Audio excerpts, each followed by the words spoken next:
not easy, but it's important. And I credit everybody for doing that. I think it's very important. My background, and we'll talk about issues, but my background, if you didn't know, I'm a lifetime resident of this community. My mother taught in the feeder pattern. My dad was a prosecutor, judge, and ultimately mayor when he was older. I spent about 10 years, almost 10 years as a federal prosecutor doing mostly public corruption and civil rights work. I spent a couple years in Washington where I ran the Senate's Investigations Committee. I was the Democratic staff director of that committee and doing mostly counterterrorism work. And then I spent 10 years in the legislature, including the House and the Senate, including a couple years as the Democratic leader. A lot of the issues I dealt with in the legislature you see here, but you see them more personally. I ran for this office, frankly, because I got tired of complaining about things. I believed we could have better parks. I believed we could have a greater commitment to art and culture. I loved a city that believes in LGBTQ issues, not simply in word, but in deed. I've been involved in that battle, not just in the legislature, but for the decades before, going back to Anita Bryant and her wrong-headed referendum. So for me, this was really something I wanted to do as much as anything. I think the issues that we've been dealing, the pandemic and there's certainly disorder in the entertainment district, are really important issues, and I look forward to talking about them. My style is very simply this. I don't believe in shifting blame. I believe in taking responsibility for everything and trying to solve it. I think it's important to have leaders who don't just tell you what you want to hear, but tell you what you need to hear and have actual solutions. I'll put in my campaign website, and I'll also put in my cell phone, which I give to everybody all the time. And it's not some other cell phone, it's mine. I get texts all the time. I think if you're going to live in a city this size, and if I'm going to run for this office, then you have a right to reach out to me whenever you want to, and you have a right to be heard and listened to, even if we're not going to agree. So I appreciate the time, and I appreciate everybody listening. It's important that government be responsive to people and that people do their civic duty. So I don't know when I'm going to hear from Janet when I'm running out of time. You are running out of time. I was just going to tell you. I would recommend you put up like 10 seconds and we'll all know. It's 10 seconds now. All right. Well, thank you very much for your consideration. All right. Thank you, Mr. Mayor. Next up, we have Jean Marie Echemendia. Hi, everyone. My name is Jean Marie Echemendia. I'm first generation Cuban American, and I have been here since really 1985. I went to University of Miami. I studied journalism, and I made Miami Beach my home. I left for a little bit to go to New York, and I was working in real estate. And then I came back. Oops, wait a second. My Zoom went away. Hold on one second. Sorry about that. Okay, and then I came back in the mid 90s, and I came back because I had a dream to open a pizzeria called Miss Liberty, which I did. So after Miss Liberty, I started a family. I started renovating historic homes. I've been a permanent resident ever since, and I really love this beach. Now, in the past couple of years, I've seen it change dramatically in a downward spiral, and I just want to help it. And I know that I can do it. I know it's hard work, but I'm ready for the challenge. And I think to change it is difficult, but it also is a bit simple. You know, we can change programming. We can do things for, flood mitigation. And of course, we have to do something about the crime. So first and foremost, I think this is a town of residents. I think tourists should come second. And I really want to make Miami Beach better than ever. And that's why I'm running for mayor. 15 seconds. Oh, I was done, but I can still talk. Okay. Up to you. I live on North Bay Road. I'm very involved in the North Bay Road Homeowners Association. I'm an officer here, and I'm ready to kind of, make it broad scale and be mayor of Miami Beach. Thank you so much. All right, thank you, Jean Marie Echemendia. Next, we're going to group one, Kristen, Rosen, Gonzalez. Good evening, everybody. First, I'm going to tell you a little bit about myself, then I'm going to tell you why I'm running, and then I'm going to tell you what my plans are for Miami Beach. I am literally a product of Miami Beach tourism. My father met my mother in the lobby of the Fountain Blue in 1970. So if not for tourism, I literally wouldn't be here with you today. After I went to college in Boston, I decided to return to Miami Beach, where I've raised my children. All three of them, Isabella, Pablo, and Francesca, have graduated from public schools. And thank goodness for our IB program, because all of them got tremendous scholarships and they are all attending college very successfully. And I attribute that to some of our Miami Beach education policies. I am a PhD in leadership and higher education. I'm a realtor. I'm a former commissioner here, and I'm a political activist. I love our community. And the reason that I'm running right now, I believe, is really checks and balances. I've seen Mickey Steinberg is now going to, she's termed out and she's going to be running for the county commission. And I think that it's important that her seat be filled with a resident advocate. Mickey deeply loves Miami Beach, like I do, North Beach. She would like to protect municipal property. She has always been a resident advocate, and she's always pushed back a little bit on overdevelopment. So I thought that it was very important to ensure that whoever replaced Mickey Steinberg on this commission was going to vote similarly to her and to maintain a type of checks and balances. What do I see as what we need to do right now in Miami Beach, my vision? Number one, I think that there's parts of the city that are completely out of control. And as everybody knows, this campaign cycle, it is all about how are we going to— 15 seconds. That's it? Fix the lawlessness in South, near the public trust, and improve our tourism. Thank you. Thank you so much. Next up, we have Raquel Pacheco.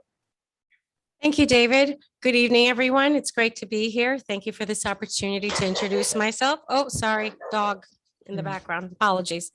My name is Raquel Pacheco. I'm a candidate for Miami Beach Commission in Group 1. Sorry. I've been a longtime resident of Miami Beach. I'm a homeowner and a resident in the Flamingo Park neighborhood. I am the mother of a child in the public school system. My son is a second grader at South Point Elementary, where I'm very active with the PTA. I am a veteran of the armed services. I served 6 years with the Connecticut Army National Guard, where I became the first woman in the state's history to earn the title of Soldier of the Year in 1995. I'm also a small business owner. I've had my own business for 25 years. I own a translation company that specializes in language services to social service agencies for the state of Connecticut, Delaware, and then private clients here in Florida. We have a business here. I have a business in Florida as well as in Connecticut. So this is my second run. I ran in 2019. I took on a powerful incumbent, Ricky Ariola, and although I did not succeed, I did have a very successful campaign that landed in a runoff. So since then, I remained very active in the community. I am currently the chair of the city's personnel board, and I am the former president of Miami Beach United, which is a nonprofit and resident-focused organization. Now, the reason I'm running is the reasons are similar to the reasons for why I ran in 2019. In 2019, I was concerned about the over commercialization of my 15 neighborhood. seconds. I'm sorry. So my focus as your next commissioner will be on three things: getting our entertainment district in order, addressing the threat of sea level rise, and addressing building and structural safety. Thank you so much. Thank you, Ms. Pacheco. Next, we'll have Group 3, Mike B. Barrineau. Thank you, David, and thank you to everyone. It's great to be back here again with everybody tonight. For those that don't know a little about me, I'm a 10-year resident. I'm always intimidated when I hear these folks 20 years, 30 years, 50 years, multi-generational folks who have invested their lives in our beautiful community. But I think 10 years is not bad, and I'm planning on being around. So I got involved in public service for the first time in my life. I found out the South and Fifth Neighborhood Association that you could run for the board, that it was an elected position. And so I got out and worked hard and met my neighbors and got elected and ultimately became president. and grew the organization, and I found out that residents do need an advocate, that resident advocacy is necessary, and then I found out that I could make a difference, and I love the work. I love advocating on behalf of our quality of life. And many times that requires, I like to use my neighborhood as an example. We're a mixed use residential neighborhood. We love our businesses. We love our business community. Most of the time, it can be worked out between the businesses and the residents. But I want everybody to know tonight that we get in a tight spot and we can't work it out. My heart and my work and my loyalty will always be with my fellow residents first. Anyway, I've served as I served for a period of time, a short 15 time seconds. as. Okay, wow, I talk anyway. So I would like to continue my public service work. That I guess what I would like for you to know, that I've enjoyed my time as a public servant in Miami Beach, and I would like to have a seat on the commission. I believe I could help out and do some good. Thank you. And Stephen Cohen. Thank you to the Miami Beach Democratic Club for inviting me. You guys are actually my favorite group in Miami Beach. But a little bit about myself. I was born in Mount Sinai. I was raised in South Florida. I have spent the last 20 years living in Miami Beach. 17 of them were in South Beach. Most of the time that I was in South Beach, I was doing real estate, buying my own properties and usually living them for a little while and then, renting them and keeping them long term. I've lived on actually Ocean Drive, West Avenue, south of 5th. And 3 years ago, I bought in North Beach, which is, just so you know, is a very different city than South Beach. Similar to the other candidates, I do have, crime is number one, number two is the environment, and number three is city accountability. But I wanted to speak a little bit about my campaign. Last time I did, lose to Ricky Ariola, so it was a good learning lesson. But I decided, just like Michael Jordan, when he didn't make his team in his freshman year, that I was going to work harder. So this year I've started in June and I've knocked on almost 5,000 doors, including Paula Kings today, who gave me very excellent water. But I'm just listening to the residents and going around, and I'm running for the residents, and I want to bring the city together, because it seems like there's a lot between the developers, the preservationists. So my goal has been the last 3 years is just to bring the community together, get people a little bit more active, and hopefully, not only do I win my election, but we get a lot more people to vote, because we have a low voter turnout. And if we get people to vote, that will carry on to future elections, including, the elections that are partisan and Democratic elections. So one of my things, number one, is, making sure that people are involved in the community. 15 seconds. Watching the meetings, and, and that's why I'm running. So you guys, I'm looking forward to all the questions, and I'm really happy to be here. Especially, this is the first time I've gotten to be here with Mayor Gelber, so I'm kind of excited to be here with him. Thank you. All right, thank you. Now we're going to go start our questions. Remember, candidates, you're going to have 1 minute and 30 seconds to answer. We're first going to start with Mayor Gelber in our mayor's group, and then we're going to go to Ms. Echemendia for the same question. Okay, the question is, as we continually hear about the issues and concerns with the city's entertainment district, we would like to know whether you think any changes are needed to be made, like what they did with other cities like Fort Lauderdale. And if so, what is your vision to reimagine the current entertainment district? And how do you plan on implementing your plan? And how do you plan on paying for it? Thank you for that.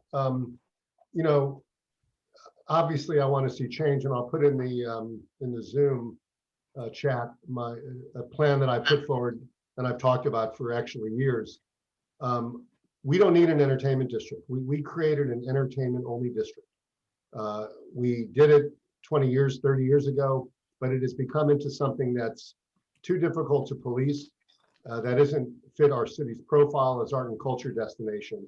And if you look at the Grove or you look at Fort Lauderdale, two places that had the same kinds of challenges, what they did was roll back liquor laws and create a live, work, play environment that attracted boutique offices, commercial residential, and the kinds of things that that really were good for urban development. We need to do exactly that. And we need to quit listening to the Ocean Drive operators who have a business model that both embraces and perpetuates this kind of disorder. When I became mayor, we had 390 cops. We're going to have 430 next year. We have more code officers. It looks like an armed encampment on tough weekends. And it's not who we are. And so for me, this is sort of simple. We shouldn't be surprised. We 15 created a seconds. 24-hour entertainment only district. And this is what we got. So for me, I'll put the 12-point plan that I put in. A lot of the things have passed, many have not, because I think honestly, too many people are beholden to people Time. who make a profit on this, but it's not worth it for our city and we got to get rid of it. Thank you. Same question for Jean Marie Echemendia. Yes. If I had my way with Ocean Drive, I would open it to traffic going north. I would heavily ticket those serving minors, which I'm sure almost all of the 110 establishments that serve alcohol are serving minors.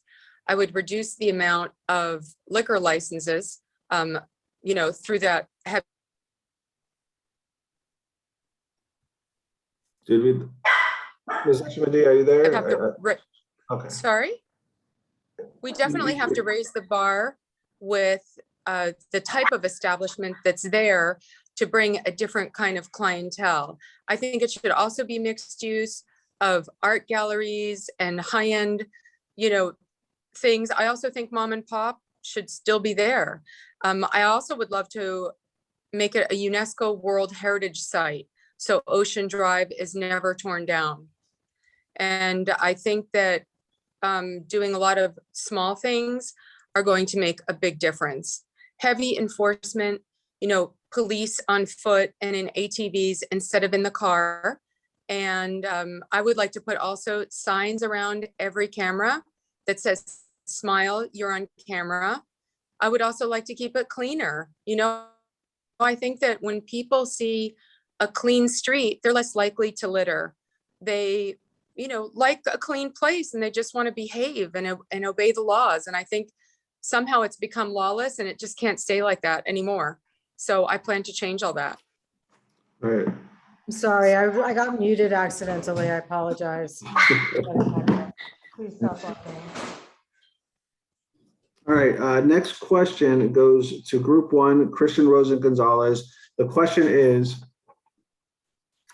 in Miami Beach's form of government, the city manager position holds considerable power to make and implement decisions. On the occasion where your position on a serious issue differs with the city manager, please tell us how you plan on opposing or influence the manager's position. It's funny that you asked this question because I actually have an email getting ready to go out explaining our form of government, which is a strong manager form of government. The way City of Miami Beach government works is that we have 6 commissioners and 1 mayor, and they appoint a CEO or chief executive officer to city manager. And the commission creates policy, and then the CEO implements these policies. I think that in the past 8 years, we have created some of the wrong policies surrounding zoning, surrounding policing, drugs, and that's why we're currently in the situation we find ourselves. I think in the past, we have been very hesitant to demand accountability from our CEO. And we have a new wonderful CEO, city manager. Her name is Alina Hudak. And I think she's finally getting the message. She got a message from the commission the other day that, listen, we would like to see change. We would like to restore safety and security to our community. And now she must be held accountable. So every single week, she should write a letter to the commission and inform them. And you know what? If she cannot control the situation, then we have to find a CEO who can. Because at the end of the day, the way that our government is structured is that the city commissioners are part-time employees, and we really do need to rely on the city manager and her team of experts to get things done. So we need to demand accountability. Thank you. Same question, Raquel Pacheco. Thank you, David. First and foremost, I think that our new city manager is doing a fantastic job. She's new and she's really taken on very well and learned very quickly. So I look forward to working with her.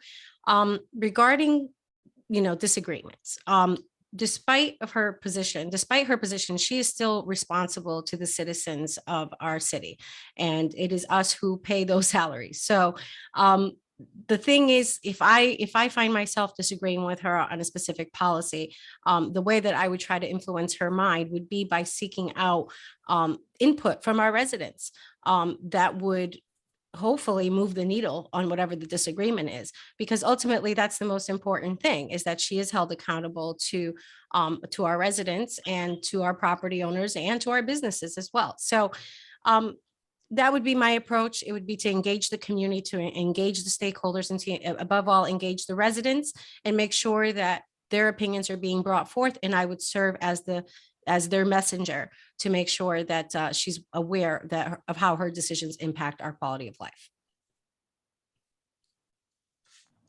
Thank you. Now we're going to group 3.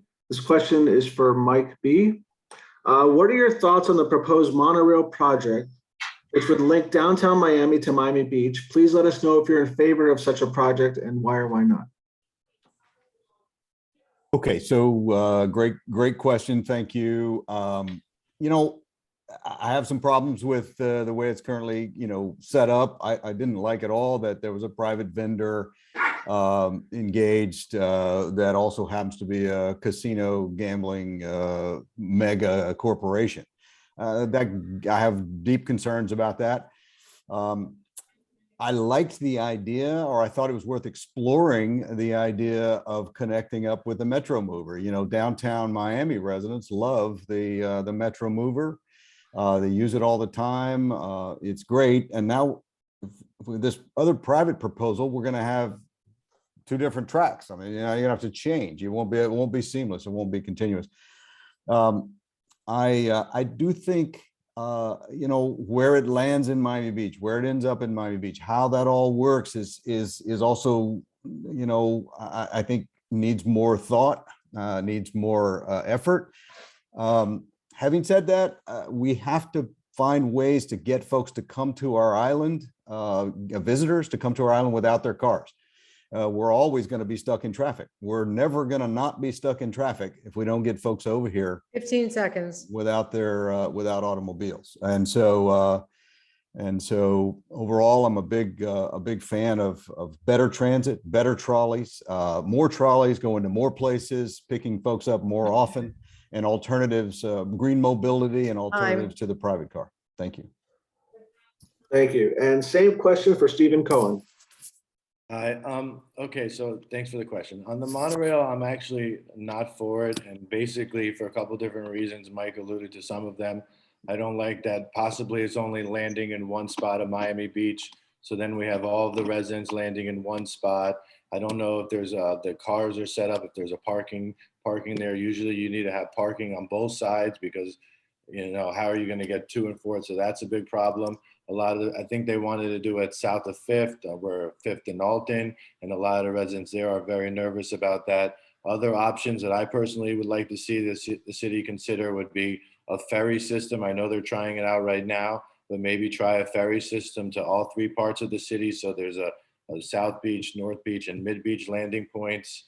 I also have concerns that it came from a lobbyist I think is a foreign country, of the one that you're talking about, that's also connected to casino gambling. So for those reasons, I personally am not for the monorail. I would like to see other options. And for right now, I would really like to see a very well-scheduled, similar to what you see in Manhattan, a well-scheduled ferry system, and see how that goes and see how the usage works. And also I've heard that the county is actually taking away some bus routes, which is, goes against public transportation. So I wouldn't be cutting bus routes at the same time. Thank you. Thank you. Now we're going back to the mayor group. And this question is for Jean Marie Echemendia. Many residents complain that the city's elected officials appear to favor the needs of developers over the needs of residents. Do you agree that is the case? And if elected, What side of the divide do you consider yourself on? And what changes do you think need to be made? I actually do agree with that. I think that the city is so heavily developed right now. I think there's a bit of overdevelopment going on. And I think that the charm of South Beach is what makes it so wonderfully special. You know, I think about all the places I go all over the world, and really so many of them they don't have buildings higher than 2 or 3 stories. You know, if you think about it, and we're just so eager to please these developers and have the city with these, you know, massive condos like the one on 5th and Alton, 47 stories at 5th and Alton. How can this be? I mean, traffic, people, it's just gotten to be too much. So I'm definitely on the side of the resident, although I'm not anti-development. I'm a real estate broker. I sell it all the time. But I'm not for making massive towers, certainly not. Especially if they're in the middle of the heart of Miami Beach. For example, if they were on the ocean, sure. But I also think that if we're going to sell public land, it should also be at top dollar and not kind of giving away pennies on the dollar as a 15 favor seconds. to some developer. Thank you. Mayor Gelber, same question. Thank you. You know, I think there's bad development and good development. And I think it's important in our city that it be to scale, that it doesn't change the character of our city, but that it also promotes something that the city wants. For instance, we're considering now trying to get some Class A office building here. That will help a lot because it will allow us to have a more walkable, livable city because you'll be able to live sort of where you work, and we'll also be able to attract businesses that we haven't been able to attract here, thus diversifying our economy. So we're not simply an entertainment town, but we do more than that. I think there can be good development, but you got to be careful that you don't overdevelop. To that project that my colleague just mentioned on 5th, 6th, and 7th and Alton, I would point this out. That project was approved for about 500 or 600 rental rooms across 3 lots on Alton Road, approved, which would have meant we would have had 500, 600 renters in the worst neighborhood to have that level of congestion. So instead, what we did, and the commission, I think, voted for it unanimously, and I take responsibility for that because I went to the developer and said, I don't think 500 or 600 units is a particularly good idea. So instead, they're 15 building seconds. a tower that's in scale on 5th Street, will have far less units, higher end units, so they probably won't even have people there most of the time. And probably within about 3 weeks, you're going to see a beautiful 3.5 acre park in a community. The one thing all the residents have in common is that they don't have a backyard. So that, I think, is an example of good development. Please, Mr. Mayor, please wrap up. Building there, we now are going to have a beautiful park available to everybody in that community, and we have less people at that corner. So Thank you, Mr. Mayor. Development. Thank you, Mr. Mayor. Same question, group 1 for Raquel Pacheco, and let me know if you want me to repeat the question. If you could, please, just so I don't miss anything. Many residents complain that the city's elected officials appear to favor the needs of developers over the needs of residents. Do you agree that is the case? And if elected, what side of the divide do you consider yourself on, and what changes do you think need to be made? Okay, thank you, David. So here's, like Mayor Gelber said, there's good development and there's bad development. And the reality is that when it comes to urban planning, a lot of the issues that we face can often be resolved by good design and development. So to answer your question, do I think that we sometimes give developers an advantage? Yes, that has happened, undoubtedly. Do I think that there's a pattern here? Not sure. I'm not on the inside enough to know that.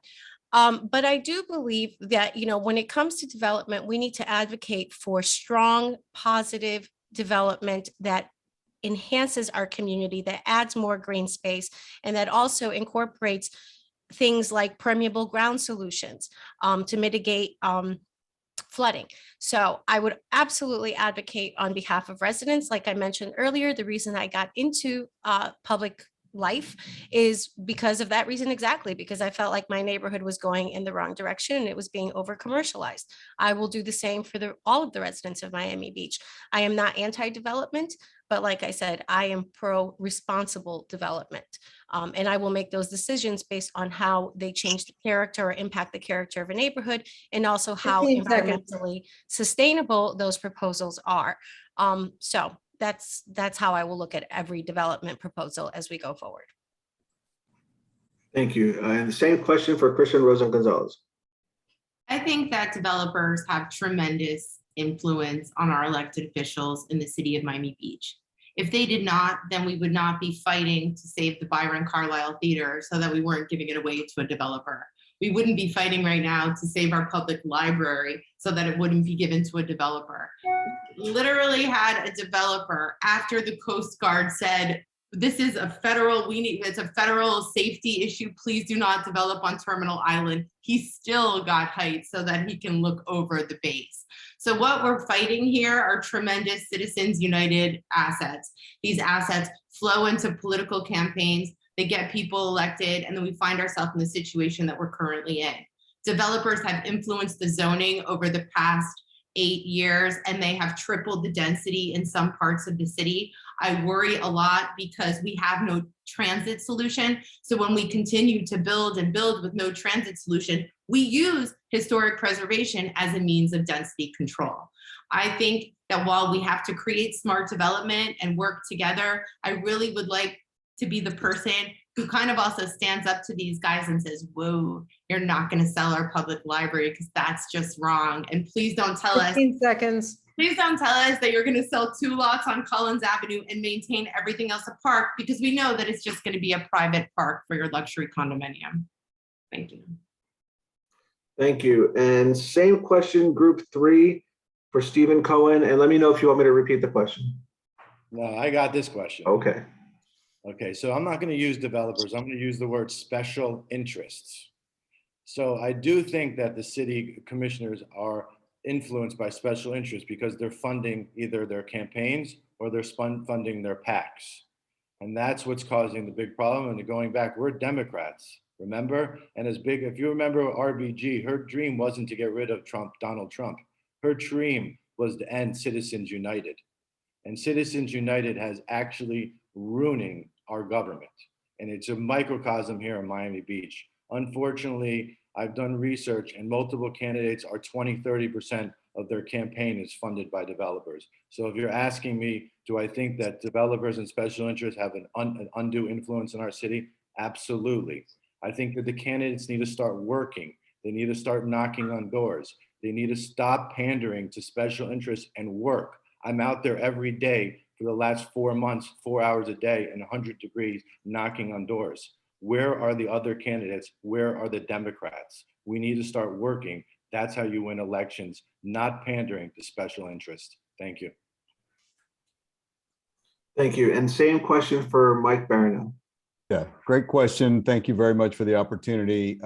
So I think we got to take them one at a time. I mean, I as a planning board member, I voted against the very tall tower at 41st Street, the entrance to Miami Beach.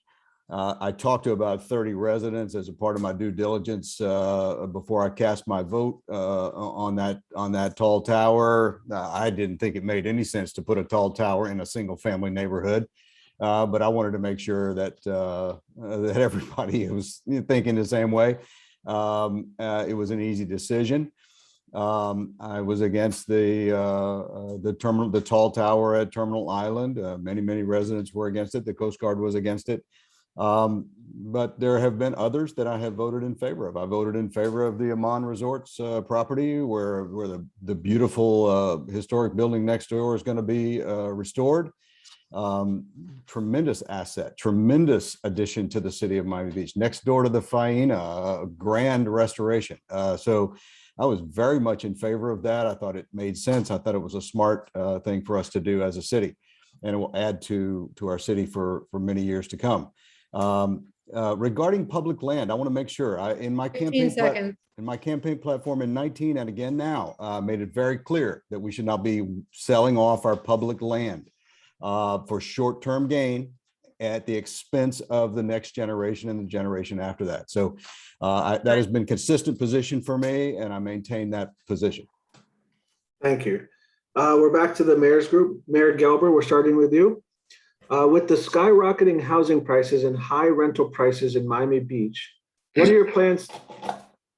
What are your plans to bring affordable housing to our community, and how would you implement and pay for that? Thanks for that. And it's not an easy question in our community because of our land values. The first thing I'd say, someone said that we're getting too dense. The next census is going to have us, I think, at the lowest amount of permanent residents that we may have had in 20 or 30 years. We're going to be closer to 80 to 90,000. Now, that may mean a lot of seasonal people are here, but our actual residents are going to be the least dense they've ever been. We have a few, and we really do better with workforce housing than actually affordable. We do have affordable housing for seniors and things like that. We're about to start a project next to the ballet, which will have arts workforce housing. I think to some degree, we've got to provide some places in the city where we can do that. For instance, I would love to see the West Lots go through a charrette process that creates a sort of a mixed use, because right now it's just empty parking lots that are a drag on that area. Try to get some workforce housing there that we own the land, but we've got to do something with it. That also has some public elements and amenities, additional park space and things like that. But that is an area that could have some very good workforce housing, especially, it's sort of 15 seconds. high and things like that.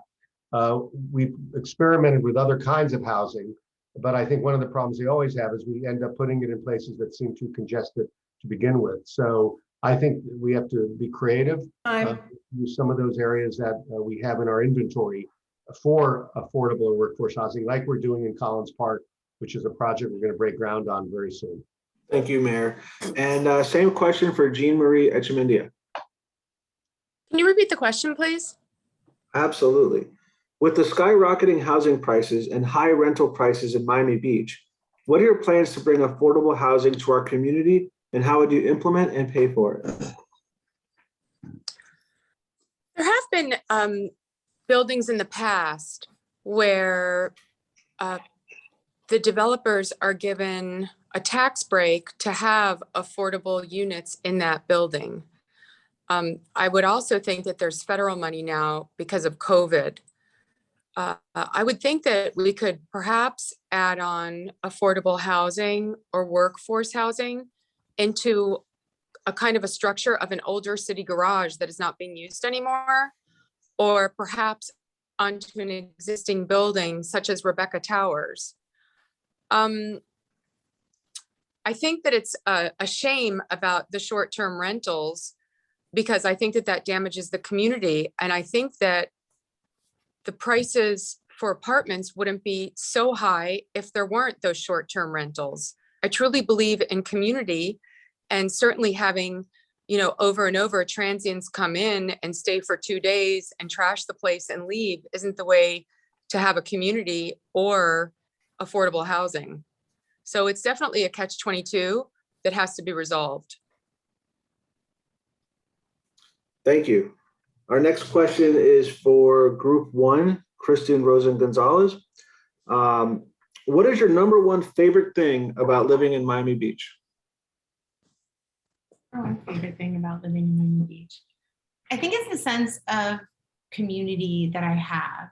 I work in Kendall at Miami-Dade College, and the rest of the county seems to me so congested and massive, with 8 lanes of traffic in each direction and people trying to navigate these massive highways. And then you cross the bridge to come to Miami Beach. And when you get here, you really do feel like you're part of a small community. I don't care if I'm going to the supermarket or walking in the morning. It's always a wonderful experience to be a part of this community. And I think one of the things that I love most about Miami Beach is that I'm a part of the community. research has showed that people who live a long life and are part of the community and raise a family in a community and live there, they live long, healthy, happy lives. And that's what I plan to do here in Miami Beach. Whatever the outcome of this election is, I plan to retire here. I plan to remain a political activist. I plan to, continue to be invested and involved in Miami Beach. And now I love Cafe Bernie at 5600. Now I've got a great place to go eat in Miami Beach too. So I invite everybody to come by our place, and I love my kids. Bye. Thank you. Same question, Raquel Pacheco. Thank you for the question. So I fell in love with Miami Beach when I came here to attend a small business conference at the Eden Rock for a few days, circa 1999. And the reason I fell in love with Miami, and the reason I love Miami above all other great reasons, is its diversity. I grew up in Europe until I was 10 years old. I grew up in Portugal. I was born in Africa. I come from a very mixed family. People who speak different languages, who live in different countries, and coming here after traveling extensively throughout the United States and to other parts of the world, this felt like home to me. I remember being on Lincoln Road and hearing, standing at the corner to cross the road and hearing 5 different languages spoken at that one corner. And so that's what stands out the most about here, is the way that we embrace different cultures and diversity, and the way that we celebrate that. And I really want to work on that. And I really want to remind everyone in Miami Beach that that's what makes us truly unique. It's probably the most unique city in the country. And it's that diversity that really makes people drawn here to our city. And I'm concerned that, as of recently, we've seen a lot more division, and I really want to focus on unifying us and reminding us of what makes us such a great place to live, work, and play. Thank you. Thank you. Our next question goes to Mike B, Group 3. Of all issues facing Miami Beach, what is your #1 top concern for the future of our community? That's easy. Short term, it's got to be public safety. I mean, I think we're heading in the wrong direction with regard to public safety, longer term, I think we got to work on sea level rise. I think we got to work on mobility. We've got some other really, really pressing priority needs. We got to clean up our environment. We got to clean up the water and the beaches. But I think in the short term, public safety Mr. Cohen is not the only one who's been out talking to voters this year. And I can tell you that public safety was a part of my platform in 2019. And honestly, outside of South Beach, I had a hard time getting conversations going about it. In Mid Beach and North Beach, everybody was pretty comfortable. That's not the case anymore. I hear about it every day. Every day I'm out, almost everybody wants to talk about public safety. In my neighborhood, south of Fifth, it's pretty much the only thing on everyone's mind. So public safety, public safety, public safety. Let's get that under control, and then 15 seconds. We can move on to some other stuff. And by the way, related to the last question, just in case anybody, I don't know who Mr. Cohen was talking about, but I don't have any financial relationship. I invite anybody to go look at my campaign report. I don't have these types of relationships with developers that he's describing. Thank you. Mr. Cohen, Stephen Cohen, same question. It was actually for the other two candidates, But for me, it's long-term. Obviously, we all know that, and I've listened to the experts. I've, listened to the Urban Land Institute, so I'm taking from what they say. And, climate change is obviously our biggest issue long-term. Our topography is different than even the city of Miami, where the water comes up.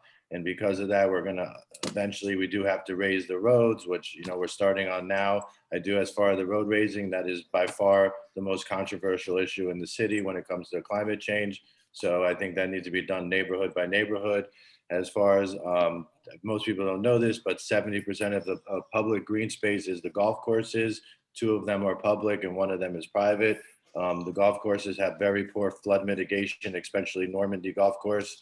The other thing that I think the city is working on, is the seawalls. The public seawalls all need to be raised to a certain height, because if a storm comes in, if all of it's not uniform, the water will come in. No matter if you got your seawall done, eventually they all need to be a similar height. So there's no doubt in my mind. The biggest problem I think that we have with the city when it comes to climate change is communication to the residents, is that the residents don't know what's going on. And then they find out the last minute. 15 seconds. They find out a last minute about the project, and then people start fighting over it at the last minute. So I think that we need to have a much clear-cut plan to the residents, and then that will give us a much better timeline, and residents will be, more along board. And that's why I think, like I said, it's communications number one. Next, we're going back to the mayor group, and we're starting with Jean Marie Echemendia. The question is, in the last 5 years, what do you think the Miami Beach government has gotten right? And what do you think it has gotten wrong, and why?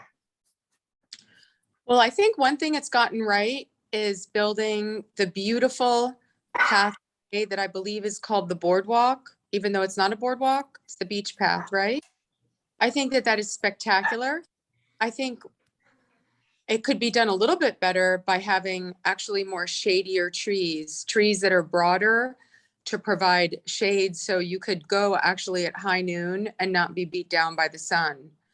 I think that the beach path is exceptional and really makes Miami Beach something very, very special. And it's actually one of my favorite things about Miami Beach. It's to walk there, to bike there, as it goes all the way up to 87th Street. And I hope one day they extend it all the way up to Bell Harbor, which will be really phenomenal. The worst thing I think the beach has right now is the crime, of course. It's the crime. It's the closing of Ocean Drive.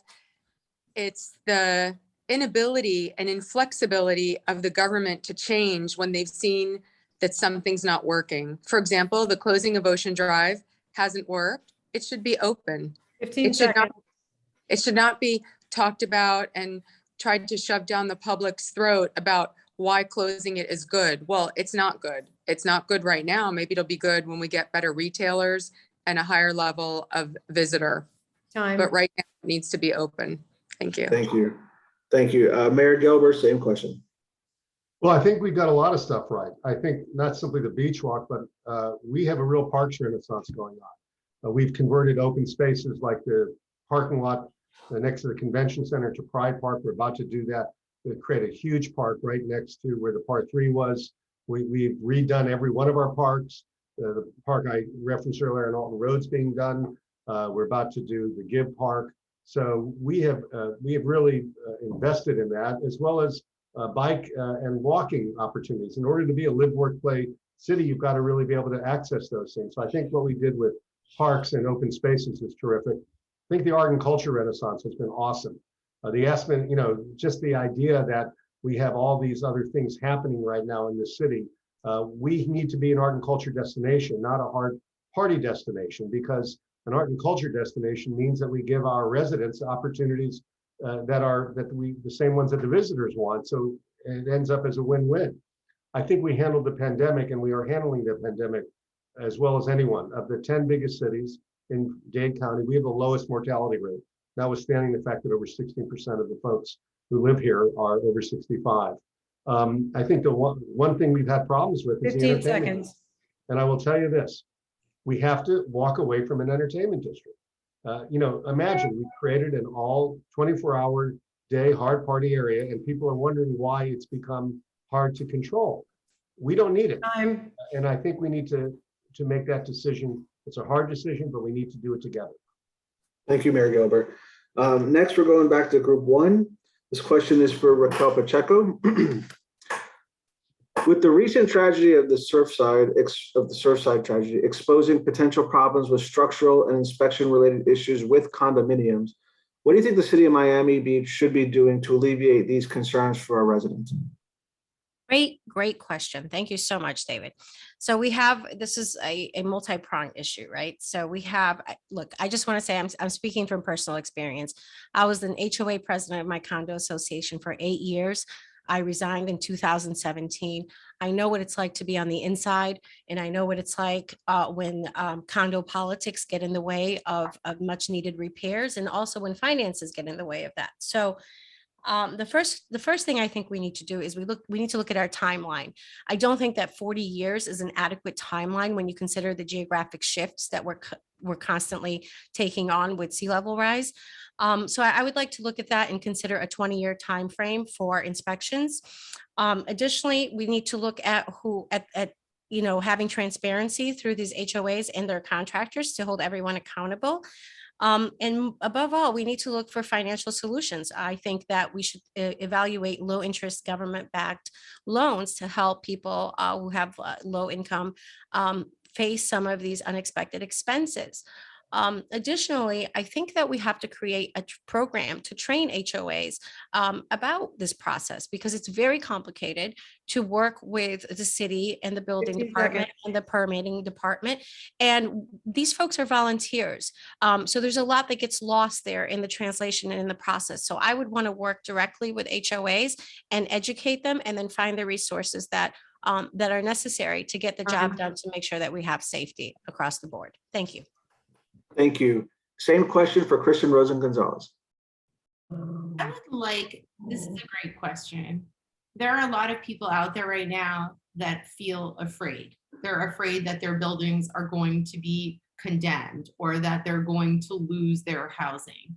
And I would like people to know that we're not going to be reactionary based on what happened in Surfside. Are we going to go to the building over reactionary? Is the building department going out and creating these inspections and making sure that everyone is safe? Absolutely. Are we going to price people out of their units and condemn their buildings unnecessarily? I hope not. And that is the person that I hope to be sitting on this board, make sure that our ordinances are fair and that they keep people safe, but that they also protect people's homes. And I think that that is probably the most important thing that we can do is work with the building department to make sure that we don't go overboard. I know that certain condos were condemned in North Miami Beach and other places. Where are those people now? Did they really need to be put out of their homes? We don't know. And we just want to make sure that if any building is condemned or people are taken away from their homes, that it's because it's absolutely necessary. I will 15 seconds. make sure that I protect residents, and I will make sure that we do not create policies that price people out of their condominiums. Thank you. Now we're going back to group 3. This question is for Stephen Cohen.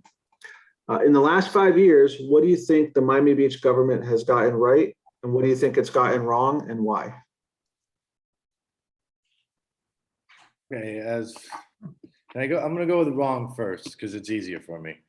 Wrong, I would go for the by far the biggest debacle I've seen in the city's history would be the seawall in Mid Beach, where a city engineer did unpermitted work without the state's permission, and now has cost taxpayers millions of dollars. But besides millions of dollars, it's cost all the time in the construction, and where if anybody lives around there, it's absolutely a nightmare. And so that would be the biggest issue. As far as what they've done right, I actually think that the Memorial Day programming that they started from has worked out pretty well. And I would like to see, the Air and Sea show. I would like to see more stuff like that, maybe during spring break. So I would go with that one for the Air and Sea show as the most positive thing they've done in the past 5 years. Those are my 2. Thank you. Same question for Michael Barrineau.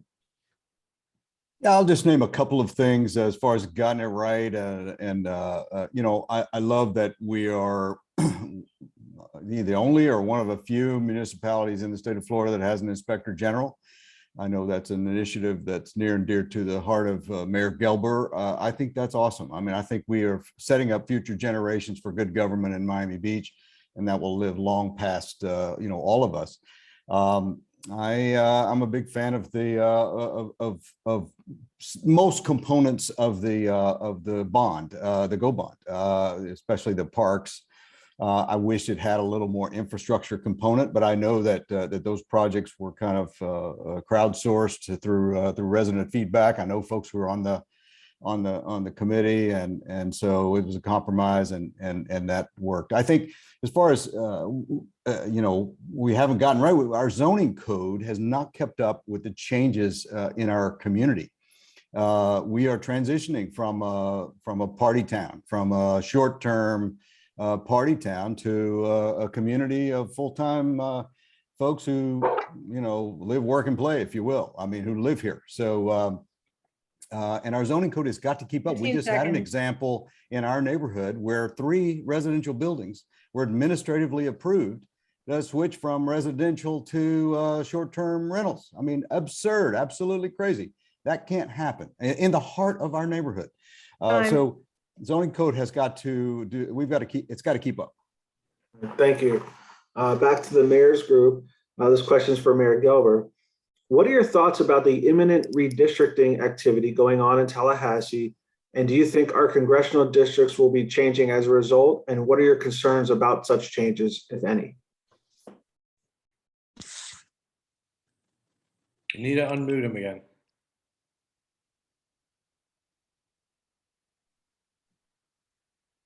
Sorry, Mayor Gelber, you're muted. So Saying you have to unmute him. I am unmuting. Now, okay, I'm sorry. It said I couldn't unmute myself, and I'm sorry I muted myself. I got a puppy that's tough. So the redistricting that's going on in Tallahassee, I'm pretty familiar with because I was the counsel to fair districts and actually spent about 5 or 6 years fighting the gerrymandering that was going on in Tallahassee. I also worked for them to get the fair districts amendments into the Constitution. I helped with that as a lawyer and as a volunteer, and in fact was their counsel in deciding how we were going to fight it, and we did successfully fight it. The problem right now in Tallahassee is that they're about to do, because it's the census is now over, they're going to do their own gerrymandering again. And of course, when that happens, they end up allowing people to pick voters rather than letting voters pick candidates. And that's what's going to happen again. I heard yesterday that they said they're not going to make the same mistakes again.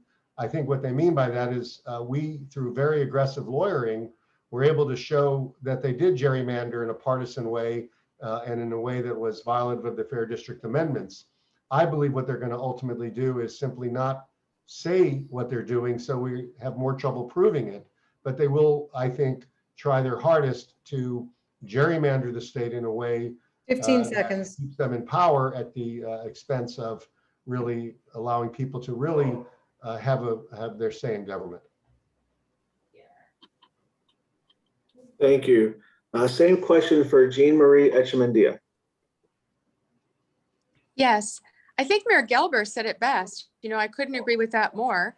I also want to add that I think that we're a very special community down here, and sometimes we don't have to go with exactly with what the state says. For example, getting back to short-term rentals, they say that it's legal, it's okay. Well, right now for our situation, it's really not okay what's going on. We don't have a typical Airbnb situation here where a family comes and spends a week. We have a kind of person, for whatever reason, I think because we've allowed it this long, to come down here, rent a place for 2 days, do a massive amount of drugs with 10 people in a studio apartment, and leave all their garbage behind, wreak havoc in the community. And we can't let it continue anymore, even though that law exists in Tallahassee that says that it's okay to have an Airbnb. We have to do something. We have to make it a minimum amount of days. We have to enforce the occupancy in the short-term rentals. We really have to have a strong arm to really just get rid of this cancer that we have it's ruining whole neighborhoods. It's ruining the whole Flamingo district, because I was on a Zoom with them 15 last week. seconds. I think I've said enough. Thank you. Thank you. Back to group one, we're going to start with Kristen, Rosen, Gonzalez. The question is, what would you do to help attract more investment, businesses, and jobs to Miami Beach? I think that we are at a very exciting moment right now. I was at a cryptocurrency conference with Mayor Francis Suarez on Friday. And I think that we are experiencing a renaissance. People in finance and tech and crypto are all migrating to Miami Beach. As a matter of fact, we are experiencing the largest tech migration. But guess what? Miami Beach has that Miami does not. We have the beach. And that is why I do agree that we need Class A office space. All of these tech investors and all of this money flowing in, they really want to be on Miami Beach. And we can see that because single family homes have doubled and tripled in price. A single family home that was worth on the water, that was worth $8 million like a year and a half ago, is now selling for triple or quadruple that price. We have never seen appreciation like that. So what do we need to do? Create incentives, create marketing to attract the people that are coming to Miami and let them know that we're welcoming them here in Miami Beach, and reach out and create these relationships. How did Francis Suarez attract all these people? He did Barstools, which is like an internet podcast with a famous finance guy. So all we need to do is invest 15 seconds. more, have a little bit better marketing, and then create some really great office space and some residential housing for their employees. And I think we have the beach, and this is where everyone wants to be. Thank you. And same question for Raquel Pacheco. Thank you. So I do agree that we absolutely positively have to diversify our economy. The combination of natural disasters and COVID-19 have taught us that lesson. We are far too reliant on tourism and on the tourism industry. So I do support the Class A office space movement. But I also think that we have to look at this as a regional issue. And, as former president of Miami Beach United, I can tell you that right before I left, they initiated a series of what will be, I believe October 6th will be the first of a series of talks between our mayors, Mayor Gelber, Mayor Cava, and Mayor Suarez. And the point there being that we need to create partnership and collaboration on a regional level to find what incentives, and we have to work directly with the people from those industries to determine what their needs are and what incentives they're looking for. Now, I do feel like we have plenty of incentives already. We are an amazing location. We have, our beaches and our environment and our nightlife and everything that you could possibly hope for in terms of relocating, but they have very specific business needs. And so we have to work with them directly, and we have to work as a region collectively to draw on that. So I would look for that. I would look to partner up with those individuals in those groups and look for ways to incentivize these new industries to come here and to make Miami Beach their home. Thank you. Thank you. Now we're back to group 3, and we're starting with Mike Barrineau. What is the one thing you think Miami Beach is not doing that you think it should be doing to address climate change? Oh, wow. I think where we got off track. I mean, we started in 2013. It was an ambitious program, but unfortunately it was a street raising program. It wasn't a holistic approach. There was not a holistic approach. We've got a lot more data now. We've got a lot more information now. And it was kind of imposed. Well, it wasn't kind of, it was just imposed on certain neighborhoods and without a lot of resident input. The one thing that I like to talk about is doing this as a community, doing this collaboratively, making sure that that everyone's involved. And I think, as a community, the folks I talk to, most everyone feels that we need to fight this battle against the rising seas. I worked for 7 years on the South of 5th project. It recently passed. I was really so pleased. $50 million investment in underground infrastructure. The resident outreach, the resident piece, the informing, that's really was the holdup for a long time. So, I think I can add some value there. If the city's not reaching out, I'm going to do it. I'm going to hold town halls and ask for feedback and get everyone involved. And we've got to go neighborhood by neighborhood. There is no one size fits all. It has to be a very, very surgical approach. You know, and I think in most cases, we don't need to raise the streets. Time. Thank you. Same question for Stephen Cohen. Okay, so for me, like I said, I think we definitely need to have much better communication to the residents, because it seems like that the residents aren't finding out about the project until, you know, they're about to happen. But one thing that I think that this city needs to start doing that I haven't seen very much of is asking the state and federal money for matching funds, especially when it comes to climate change projects. At the same time that we passed our GEO bond project, the city of Houston did a GEO bond project to where they broke down every project, and those projects had some matching state and federal funds prior to even the voting at the same exact time as ours. Ours had 0 federal funds. Before we even went out to vote, I asked our budget director, John Woodruff, and he said that he didn't try, but he will try to get federal funds, you know, later on. After you start and you pass something, it's harder to get federal funds. And in business, we have something called OPM, other people's money. And so this city needs to start going and asking for other people's money, meaning the state and federal money. So instead of only $1, we can have $2 to fight climate change. So that's how I would handle it. We need to get more money and make sure that the state and federal government are involved. Miami Beach is a very special place. As we alluded to, we have 15 seconds. 8 to 12 million tourists. So we can't do this all on our own. Thank you. Thank you. Now we're going back to the mayor's group, and we're starting with Jean Marie Echemendia, and it's a similar question. How would you rate the current condition of the city's environment, and what changes, if any, need to be made, and how would such changes be implemented? I think the way the city looks right now is not as pristine as it could. I think we need to start trimming up the palm trees again, keeping things cleaner.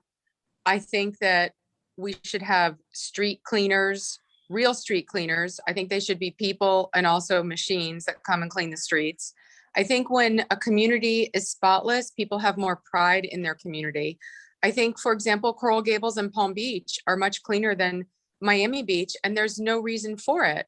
You know, our tax basis, because of our residents, is probably higher than both of those communities. And I just don't understand why we can't keep the beach clean. So I would definitely keep the beach cleaner and more of a manicured look.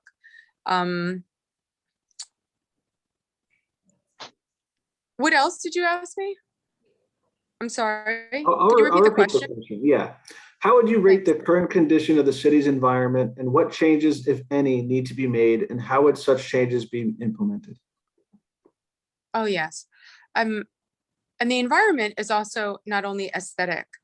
I think that the residents have pride in the community, and somehow it's been lost with the kind of tourists that comes here. And I think that through enforcement, we have to show people who 15 come and seconds. misbehave. Not do that anymore. We will not accept that people come and disrespect our property and our community. And we can only do that through enforcement and also, you know, self-pride in our own community. Thank you. Mayor Gelber, same question. Well, first of all, I want to acknowledge, I see Darren Schoen all this, very active in the chat. We have wonderful people in our city who believe in clean beaches and clean waterways and getting rid of debris. And Dara and her group is one of those people. You know, when I became mayor, I knew there was a plastic issue because I had fought against the preemptions that the state has put on local government.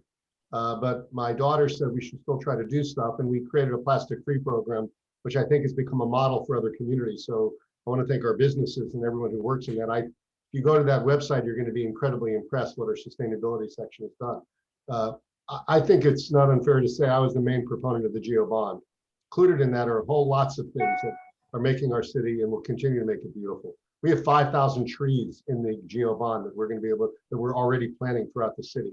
We have a third of our sidewalks, close to a half, will be totally replaced because they're old. Our parks, and anyone who says our parks are not beautiful has not been to our parks. You go to our parks, they are beautiful, and they're only becoming more beautiful as we put more resources into them. In terms of the question on sustainability, we have to talk 15 about seconds. our sea level rise, and I think we've, I brought in the Urban Land Institute, and I got the Rockefeller Foundation to pay for them, and I think they've elevated. I think the one area we have a problem with is the entertainment district. It's gross, it's dirty, and we need to get rid of it. Keep going back to that, but I think I got to convince more people that they need to follow the avenues and the solutions. Thank you, Mayor Gelber. Thank you. We're back to group one. This question is for Raquel Pacheco. In the last 5 years, same question I asked the other groups. In the last 5 years, what do you think the Miami Beach government has gotten right, and what do you think it has gotten wrong, and why? Thank you. So here's the thing. I don't want to talk about specific projects because this could take a while, but I do believe that one of the things that Miami Beach could do better, and this is holistically, is how it communicates on the topics that that we're dealing with, on the issues that we're dealing with. I have been on the inside, and I've been on the outside of the matters.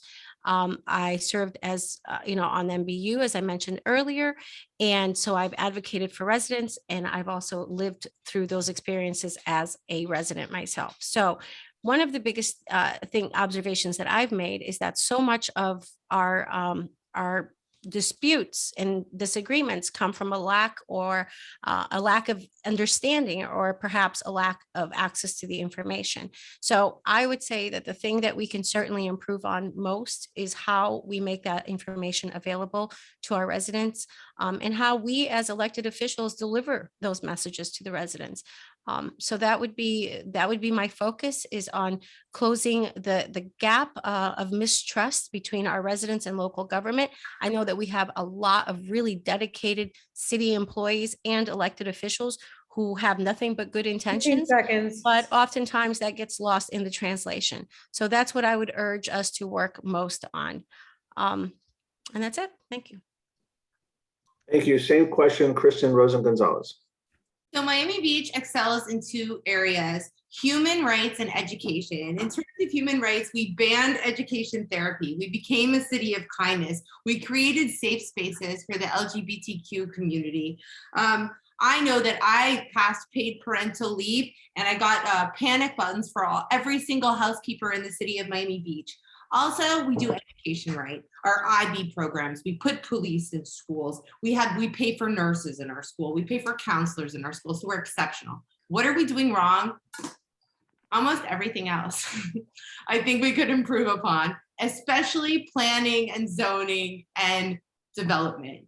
We are not following our zoning policies. We are increasing density. And one of the first things that I would like to do as a commissioner is say, what is every single zoning policy that we have passed in the past decade? I have seen ordinances passed, resolutions passed, where they take away residents' rights to appeal constructions next to them. I was one of the only commissioners, along with Mark Samuelian, who voted to keep residents' rights. And the residents of Flamingo Park will tell you this. And I will always vote for residents' rights. 15 seconds. I will always vote for human rights. And I think we need to re-examine what we're doing in terms of planning our entire community. Let's do what's best for everyone and not just sell out to the tourism industry and certain developers.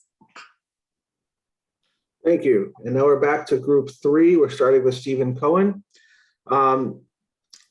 What is your plan to deal with short-term rental rules and regulations? Okay, so short-term rentals is actually, is a very big issue, and the people don't realize in the city, it's not necessarily just inside the big condos. From walking around, I've been noticing that there's a lot of buildings that the whole entire building has been turned into short-term rentals. And this is in Flamingo Park, I've been seeing it, and I've been seeing it a lot in West Avenue. So I think we need to go back to these buildings that have been completely turned into hotels without lobbies, without any security. And we need to look at what we can do there. Possibly we might be able to make them have to have some type of front desk or security. Additionally, I think that the city needs to separate the short-term rental department from the code enforcement department. And I think that Mayor Gelber has this on one of his points, is that we need to have a direct line and direct code enforcement that all they do is take care of short-term rentals, because the code enforcement is overwhelmed and they can't handle it. So we need to have a separate short-term rental department that's going to handle this within the condos. Also, I do think that there might be some proactive things that the city can do. It's called STR Monitor, which, can help pull down the listings that are illegally put up on Airbnb. We can help the condo 15 association. seconds. So I think that there's definitely a lot of things that can be done, and right now I would say, we definitely need to look back at the 5 or 10 buildings that have been turned into short-term rentals that were apartment buildings, less than 3 or 4 years ago. Fine. Thank you. And Michael Barrineau, same question. Yeah, obviously, great question. Thank you for that. So state preemption is the biggest risk to our ability to manage our own affairs with regard to, how our community works regarding short-term rentals.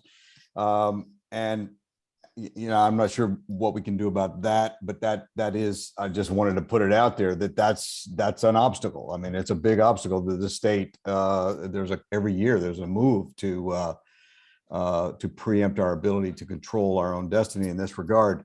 I think the biggest thing we could do right this moment is, adding code enforcement officers and enforce the laws that we do have on the books. We have some good zoning and some good in places. Flamingo Park, for instance, a lot of the zoning is adequate, but it is not being enforced. Flamingo Park is overrun with short-term rentals. I mean, the folks who live there are it's just terrible for them. And certainly, let's don't turn any more homes into hotels. Homes, not hotels. We don't need any more. We have enough of that already. And certainly we don't need 15 short-term seconds. rental hotels with no on-site management. As Mr. Cohen just alluded to, 3 of them a block from where I live. So, the idea of a hotel in the right place, the right time in the right place, I'm not against that. And we're in the hotel business in Fine. Miami Beach, but homes should not be converted into hotels or short-term rentals. Thank you. We're back to the mayor's group. This question is for Mayor Gelber. What can residents do to be more involved with Miami Beach government and make their voices heard by city leaders? Well, listen, first of all, that's a great question. We have a right to know that reaches out to people by ordinance. But I think people in our city tend to be pretty active as it is. The last year and a half has been hard because we've been limited in our ability to get together. But I have found that residents come up with great ideas. And, best example recent of that is about 6 months ago, a group of residents said, I want to talk to you about some issues. And they were concerned about the entertainment district. And they said, we need to really change we need to recruit more events that might do that. And they said, why don't you call the Aspen Institute and see if they're interested in doing something? So we announced, as a lot of people may know, last week that the first week in March, which by the way, was not done, randomly. The first week in March, the Aspen Institute will be taking over our city. It's one of the greatest think tanks in the world, and they are going to be dealing with climate change. It's going to be an event that's going to be a global conference. Hundreds of mayors and world leaders are going to come here. Scientists, youth who are the warriors on this issue are coming here on scholarships.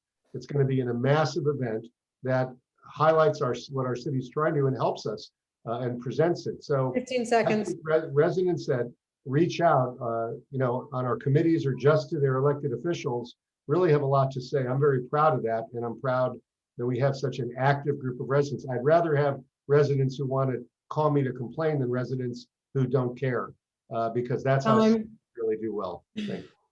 Thank you, Mayor. Jean Marie Echemendia, same question. Can you repeat the question, please? Sure. How can the residents be heard more? Is that it? Yeah, what can residents do to be more involved with their Miami Beach government and make their voices heard by city leaders? Mm-hmm. Well, I think that residents are very involved, but of course they can also turn to their neighborhood association. I think there are a lot of little neighborhood associations that really represent the way people feel in that neighborhood. For example, SOFNA and North Bay Road Homeowners Association. I'm an officer in North Bay Road Homeowners Association, and I feel like my input definitely has changed what would happen on North Bay Road if I wasn't a part of that. Furthermore, I think that the city's website needs to be revamped and needs to be adjusted to make it more user-friendly. I think the building department is just in a planet of its own and really needs to have a process that's easier to follow. I've heard that since COVID and there's no more in-person processing, that a lot of the architects don't know how to submit electronic signatures. And when they do have electronic signatures, the inspectors don't know how to read the electronic signature. It's just been a mess. So I think that building department system needs to be revamped as well. Thank you. Next up is Group 1, Kristen, Rosen, Gonzalez. Questions for you. If elected, how do you plan on convincing your fellow commissioners and mayor to support your positions? Creating coalitions. I've said it before in other forums during this campaign, and I will say it now. This is Kristen 2.0. I am diplomatic. I am going to reach across the aisle. I am going to build coalitions because I am going to advocate for the right policies. And I realize that in politics, you have to compromise. And I think that when I first got elected in 2015, I really was rigid in demanding, again, pushing back against developers. Now, do I have to work with them? Absolutely. Am I going to, I'm going to have to build these coalitions, and I'm going to have to do that by supporting my colleagues and convincing them to support me. And I will be data-based. I will work with different developers across our community. I mean, Miami Beach is very simple. If it's anything socially related, like any kind of policy vis-a-vis the environment or human rights, we all vote yes. Where does it get iffy? When it turns seconds. Properties and special interests. So I will cede, and I pledge right now, I pledge that I will work with all the developers in Miami Beach to create positive legislation and make our community a better place. You have my pledge. Time. Thank you. Same question for Raquel Pacheco. Thank you, David. Okay, so that's a complicated question, right? Because it implies that you would manipulate people to get them to agree with you on a topic. And that's not my, that's not just how I operate. I work with facts and I look for solutions. And so what I would be doing is very strictly relying on that information and relying on the feedback that I get from my constituents and from the residents. And that should be enough to move the needle in the right direction, because I honestly believe that we all have the best intentions in our heart for ourselves, for our families, for our neighbors, and for our city. Now, do special interests get in the way of that? Yes, they do. But again, overwhelmingly, I honestly feel that if we stick to the facts and we stick to the information and we truly give our residents a voice and we give them the space to express themselves, we can get there organically if we work collaborative, if we collaborate. So I would honestly just seek out to get all of the facts and to get all of the feedback and the input from the residents that is necessary to make that transition to, to make decisions that that I feel are in the best interests of everyone. Thank you. Sorry, I was muted. All right, next question goes to Group 3, starting with Mike B. I want to apologize in advance. This is the longest question I have, I think. So, you ready? All right. Apology accepted, I think. But I think it's a good question. For those residents who live along Indian Creek from about 45th to 69th Street, there's recently been a large increase of large party boats with loud music being played while the boats are docked and traveling along the waterways. We've received multiple references to this issue from our members that these boats are extremely obnoxious and bothersome when traveling near residential areas. Can you tell us your thoughts about this issue and what you plan on doing about it?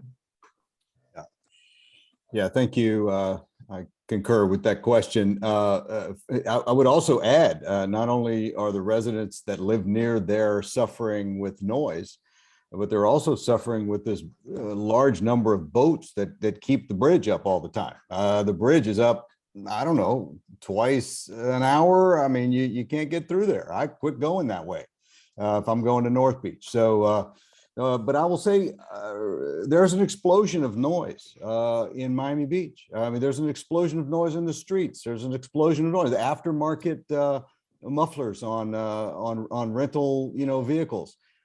Party boats, absolutely. These little, it seems like every vehicle has got a blare, every moving structure's got a blare noise. And so we have to look at our codes, we have to look at our zoning. And then once again, we got to find a way to balance the needs of visitors and businesses and residents, and we've got to do something. We got to do something about it, and we got to do something about it quickly. It's one of the reasons I don't want to see cars back on Ocean Drive, because it was gross, it was ugly, 15 it was seconds. nasty, it was loud, it was terrible, and I think we can do a lot better than that kind of yuck on Ocean Drive, if we want to really reimagine the space. Time. But thank you. Thank you. And same question for Stephen Cohen. Okay, so I want to just make sure that, and this, I have a feeling this may fall under some of it when it's out there under the Coast Guard. So if it doesn't fall under the Coast Guard and it falls all under Miami Beach, then we should have more enforcement on it. But I have a feeling that when it's on the water, it may fall under the Coast Guard.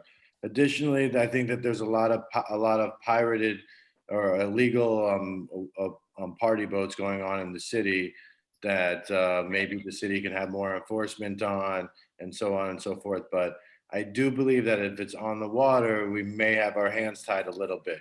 But as far as I'm concerned, there should be much more regulation, making sure that these are properly licensed and that these are not just random party boats, because I happen to know that people are just putting them on Craigslist or on Facebook or different stuff, and they're running illegal party boats. I don't think it's done properly. So that might be our best option. And as far as all the other boats, as Mike alluded to, we do have more boats than usual. And on 63rd Street, I think it goes up every half hour. But if you have a lot of boats, you may sit there for 15 minutes. So that's you might only get 30 minutes of traffic flow on 63rd Street, and the other 30 minutes is waiting for boats to go under the bridge. 15 seconds. So as I just have to speak with the city attorney on that, and I want to make sure I'm right, but I do feel that I think, and Mayor Gelber probably knows better, I think that this may fall under the Coast Guard. Thank you. Thank you. Back to the mayor's group. This question is for Jean Marie Echemendia. When you have out-of-town friends ask you for suggestions on what to do while they're in Miami Beach, what's your go-to suggestion? I tell them that they can borrow my bikes and go for a bike ride on the beach path. I think it's just spectacular. And I think that it's something, probably I love it because it reminds me of being a child again, just riding carefree, and you have wind in your hair, and the ocean is so spectacular while you ride, and the people are lovely on the beach walk. And I just think that that's one of the nicest things that we have here on Miami Beach, is to be part of the ocean and part of the land, and be without a car, actually, which is lovely. There are a lot of places to get onto the beach walk too, so it's super convenient for everyone. I mean, you can get on up here at about 65th and go all the way down to First Street, and then come back up, get out at, 50 whatever, 55th, I think it is. And you just ride around the whole city. It's just really lovely. Thank you. And Mayor Gelber, same question. Listen, I think I love the beach walk. I go on it all the time, and I want to say a few things about it because I'm very proud of the fact. I want to correct something. We don't have a beach walk till 88th Street. We have it to 79th Street. We're going to complete the rest of it over the next year, but it is uninterrupted. My vision for this is not just 0 to 88. It's 0 to 88 on one side, and then the other side all the way up a Baywalk to Lincoln Road. and really almost into the Sunset Harbor area, but certainly up to Lincoln Road. So you could actually walk around most of our island if you're able to walk that far without ever leaving the water's edge. We've sort of discovered that because when I was a kid, we all were inside in air conditioning. Now we realize that the outside is really the most beautiful part of our city.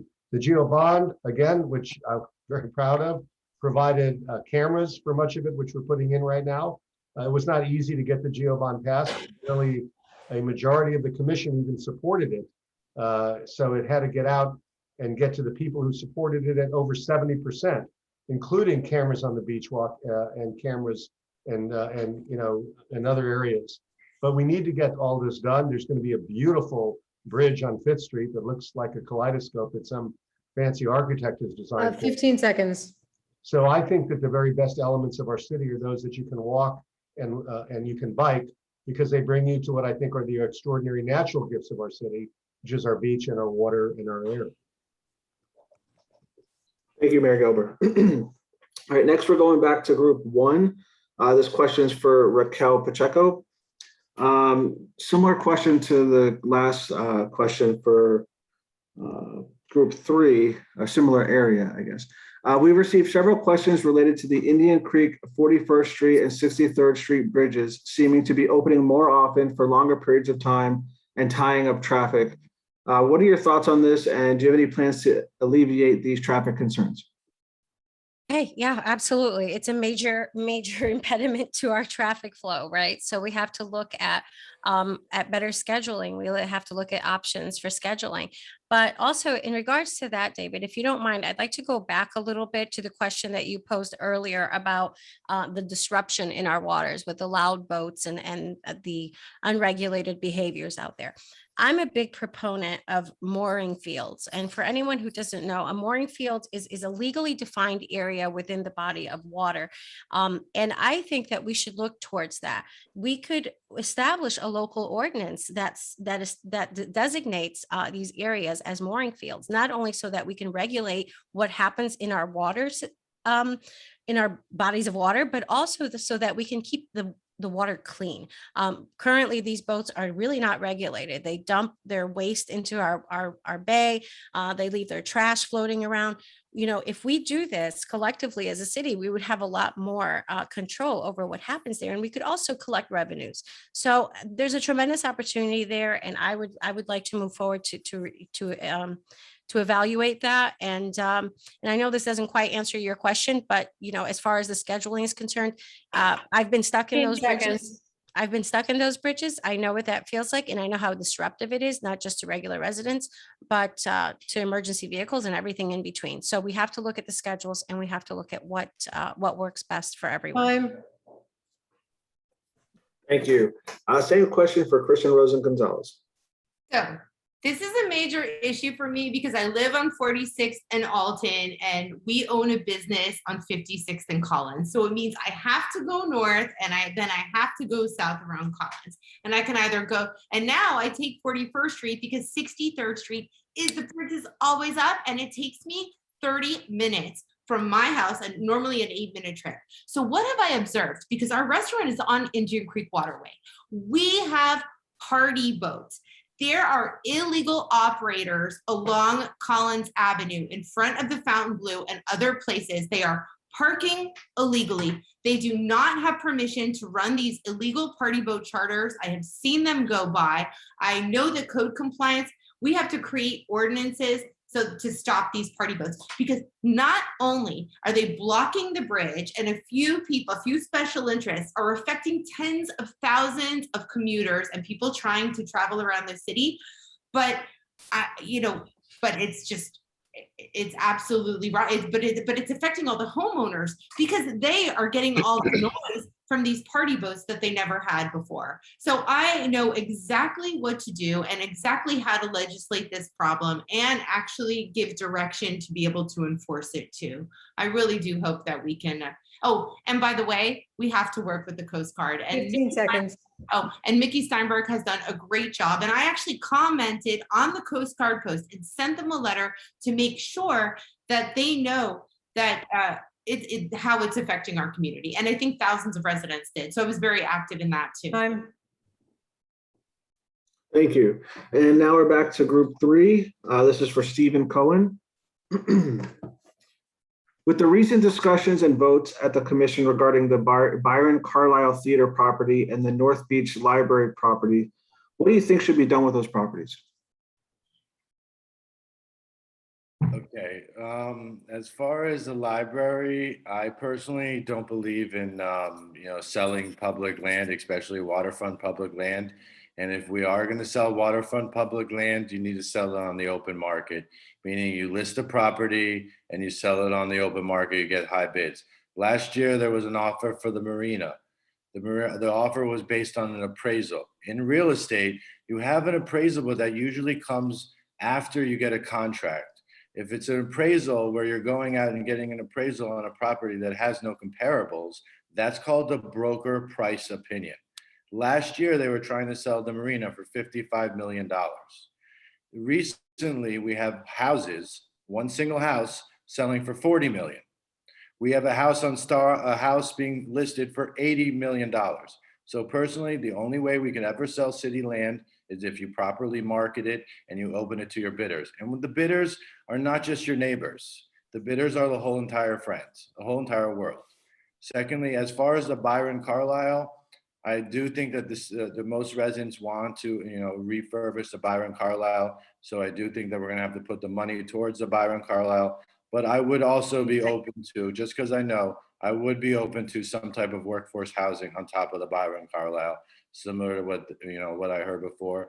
Just because I think that, from what I'm seeing, a lot of people are being priced out of North Beach, especially Oh, sorry. So that's it. I'm going to leave it there.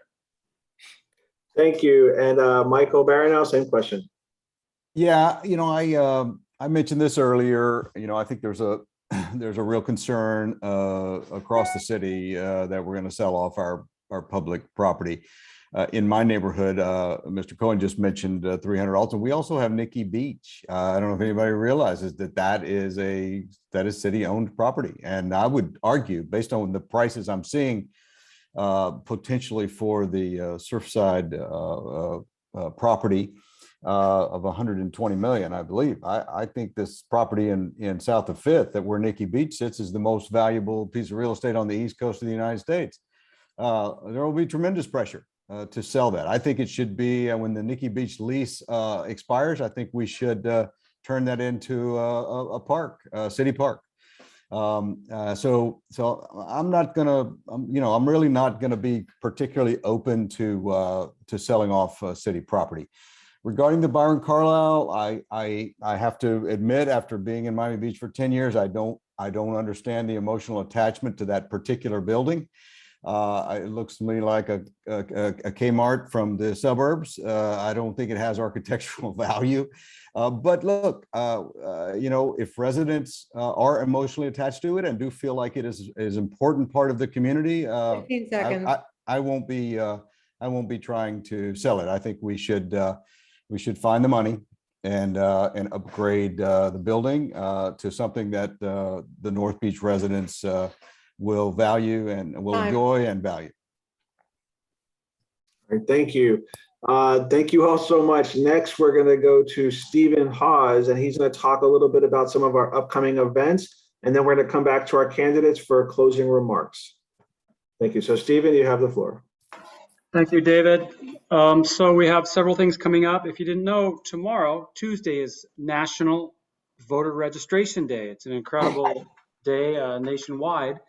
And if you want to get involved, we have a phone bank happening. I am going to post all this information in the chat.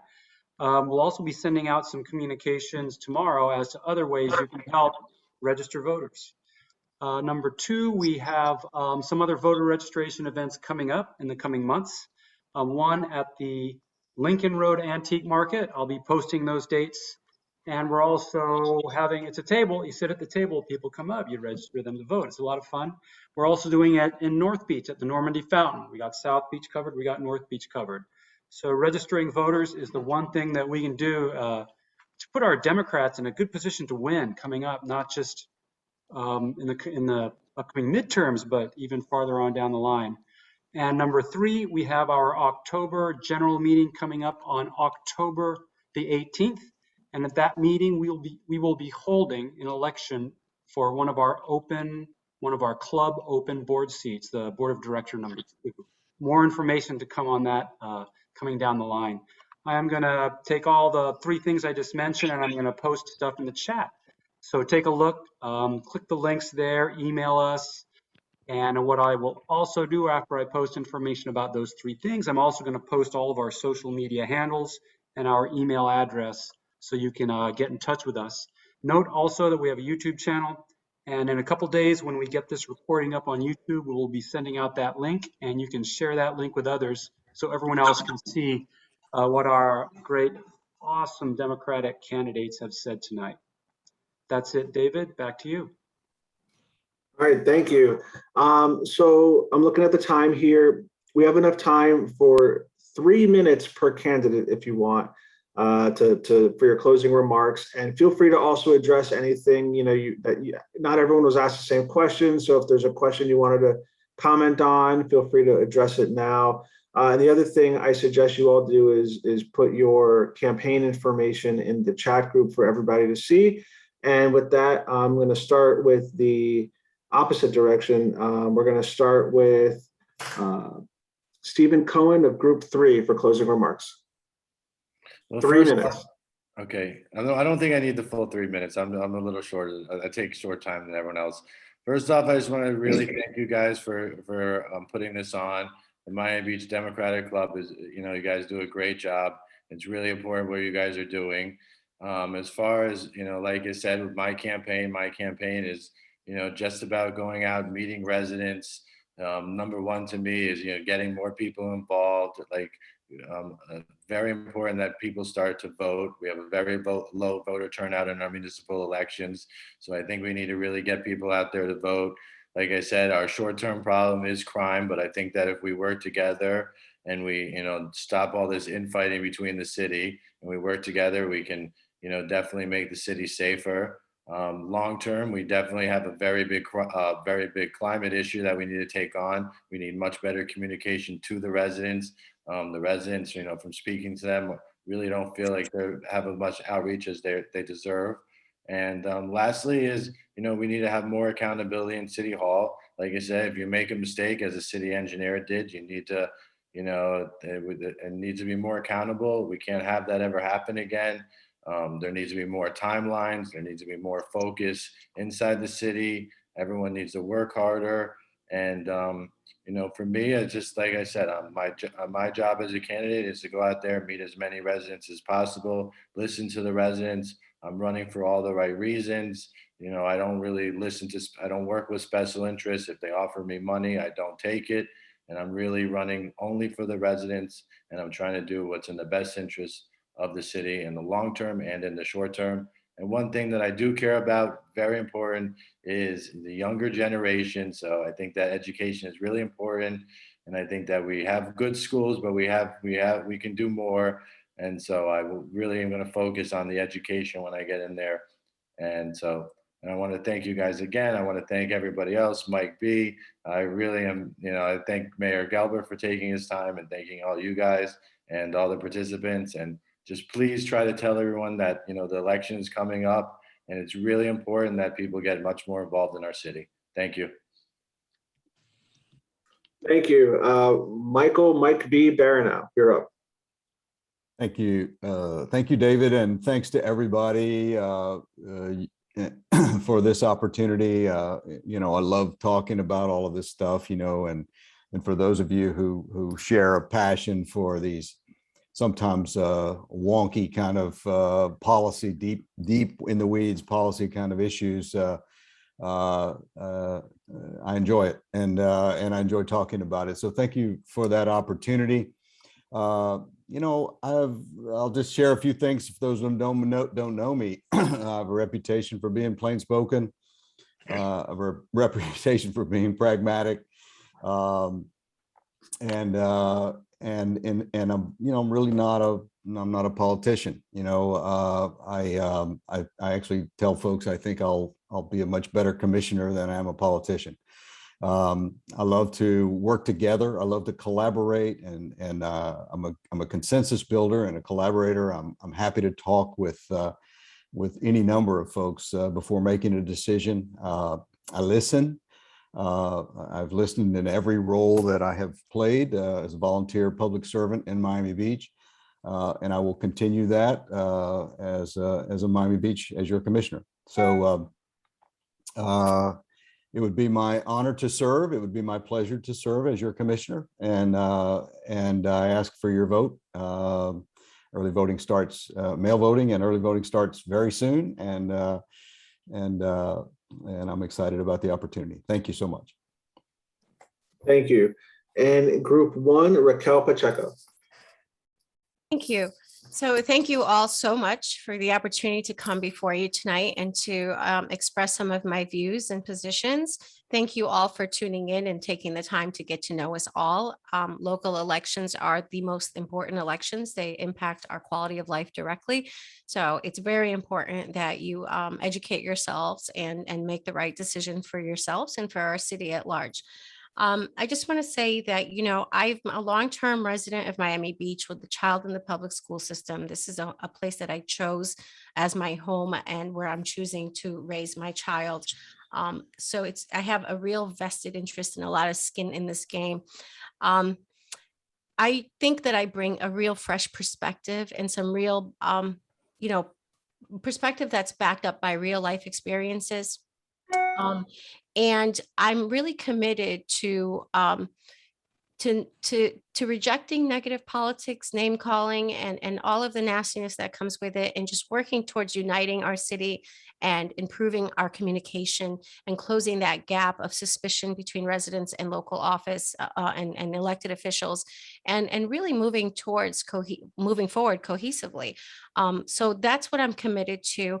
I just want to boast a little bit that I am endorsed by some very significant organizations that are very dear to me, among them the Miami-Dade Democratic Party, SAVE, SEIU, Congresswoman Shalala, Senator Annette Taddeo.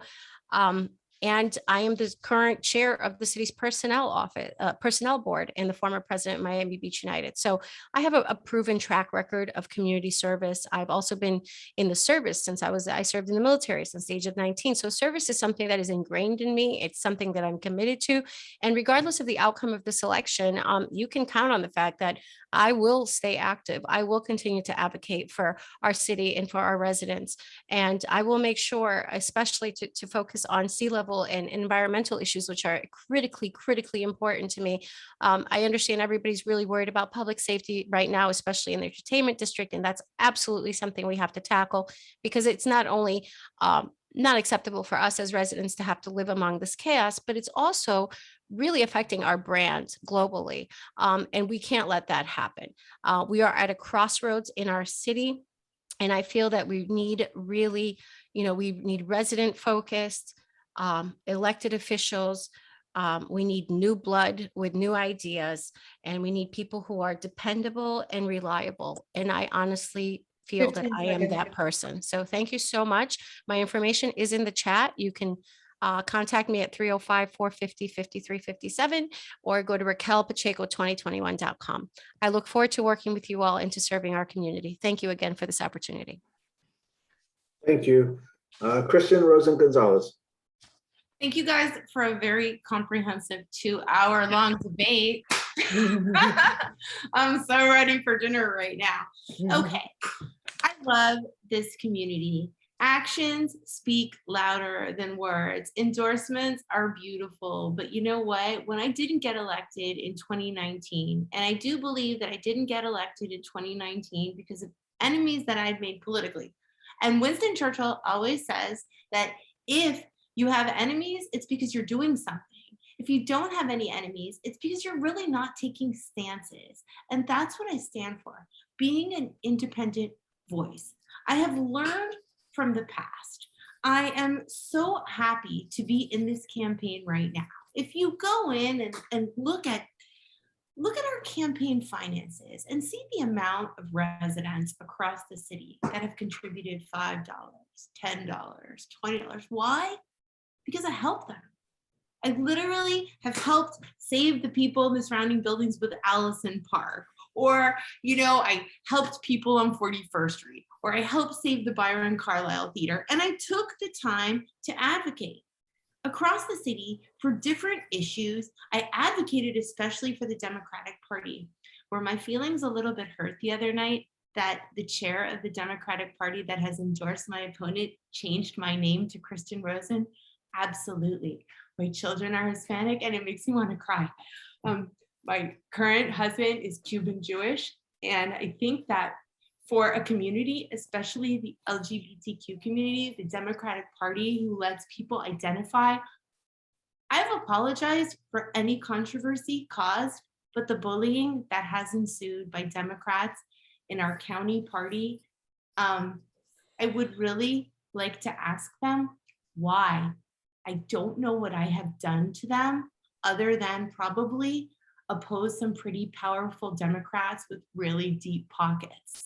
And I would ask the Democrats of Miami Beach to disregard fancy, powerful endorsements and look at actions. Look at what I've done. Go to the city of Miami Beach and request the legislation that I've passed.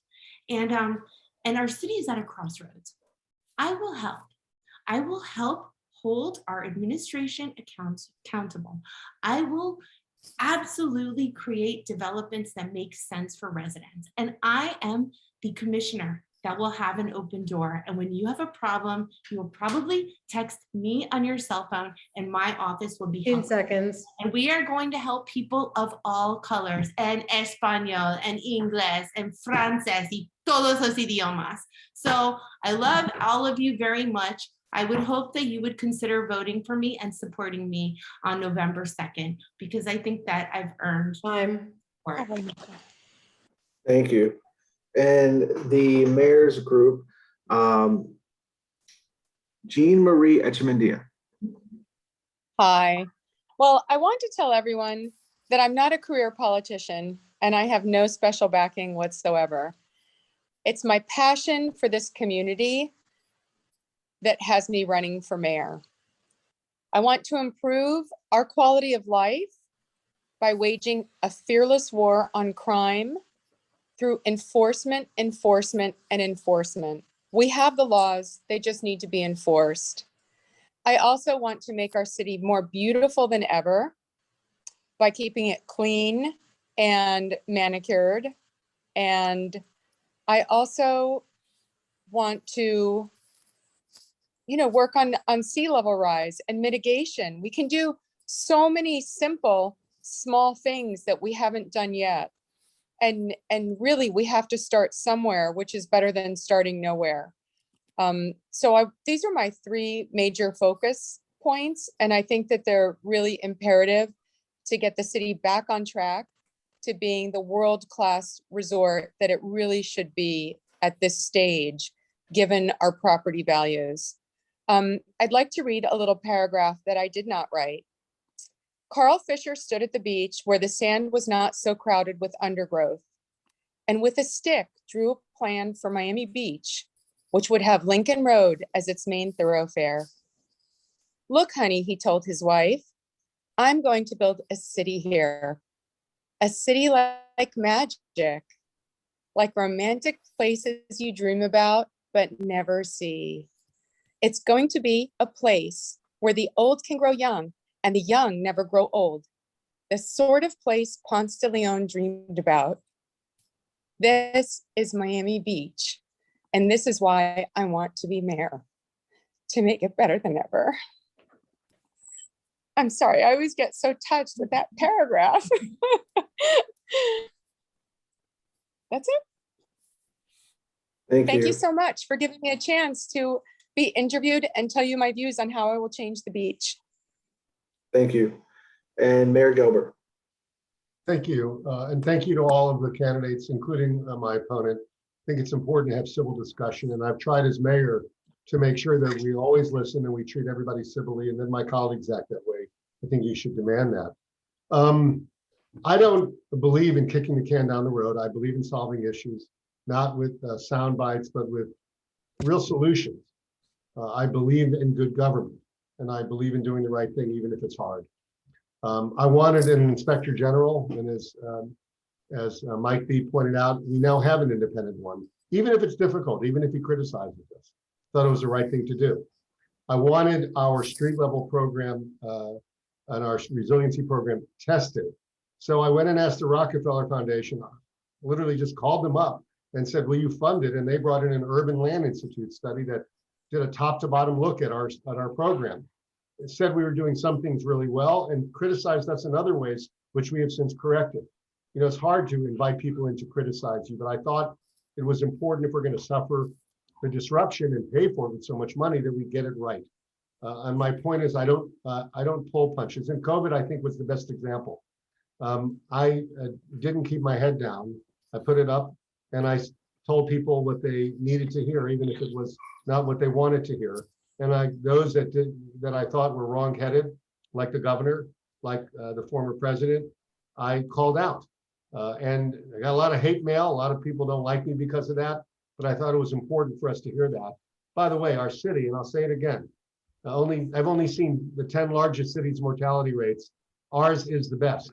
So that is a credit to our city staff and its residents. I've had the same issue with the entertainment district. I've picked a fight with really wealthy people who love their business model, the operators. I'm not backing down. I've asked for more cops, we got them. I've asked for more code enforcement, we've got them. But I have given you 12 things that I want done. And I think we'll solve the problem, because we got to get rid of this absurd party all night district. The party has to stop. We are so much more than that. Given if you look at our city and where it is and its architecture and what it presents and its proximity, we don't need to be Bourbon Street. We can be Miami Beach. So I need help on that. And finally, I'd say my priorities are being realized. We have the best park space now that we've ever had. We've created a more livable, workable area. Just look at the slow streets and the protected bike lanes and now the completed beach walk. We have a bay walk that's going to be completed. We are plastic free more than any other city. 15 seconds. And we're promoting arts and culture in ways that we never had before. I believe that I have made the case to be reelected. There's a lot more we want to do. Thank you very much for your support. I'm asking for it, and thank you to the Democrats for hosting this. Thank you, Mayor Gelber. Wow, 2 hours. So thank you, candidates, for being with us. Thank you, members and members of the public for joining us tonight. Hope you enjoyed hearing from all of our Democratic candidates. We asked some tough questions, so just thank you very much again. Please check out the links of the candidates and their websites to learn more. And also please check out the Miami Beach Democratic Club links that were put into the chat. We'd love for you to join our meetings, become a member. And of course, most of all, please vote. That's the most important thing. And I don't think I'm missing anything else, Stephen. If I am, please jump in. But just want to thank you all again and have a great night. So thank you. Thank Can I you, say everybody. one thing? Hey, hold on, I want hold to on. let everyone know, we're going to send a follow-up email with all this important stuff that's in the chat, such as the candidate, all the stuff, the information the candidates put in there about their campaigns and our upcoming events. And look for the link for our YouTube. And one more thing, I want to thank our timekeeper, Janet Silverman, for the very difficult job of keeping time. And thank you to the campaign committee and candidate forum folks for putting this together. And thank you, members, for your questions. Yeah. Thank you, Have a good everyone. night. For putting on a good Bye. event. You're all free. Thank Thanks. you. Bye-bye. Bye. Good night.